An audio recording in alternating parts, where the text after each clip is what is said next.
আব্বা, এই জানে সাথে কোথায় আছে?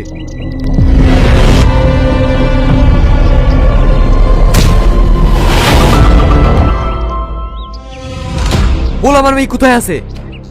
আমি সত্যি বলছি, আমি জানিনি সাথী কোথায়। আমরা যখন কথা বলছিলাম রাস্তায় দাঁড়িয়ে, তখন একজন এসে আমার মাথায় মেরে সাথীকে ধরে নিয়ে চলে গেল।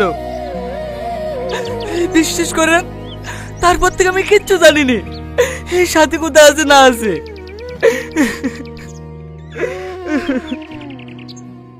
ও বাবু, একজন ফোন করেছে, বলছে সাথীমা কোথায় আছে সেটা আপনাকে বলবে।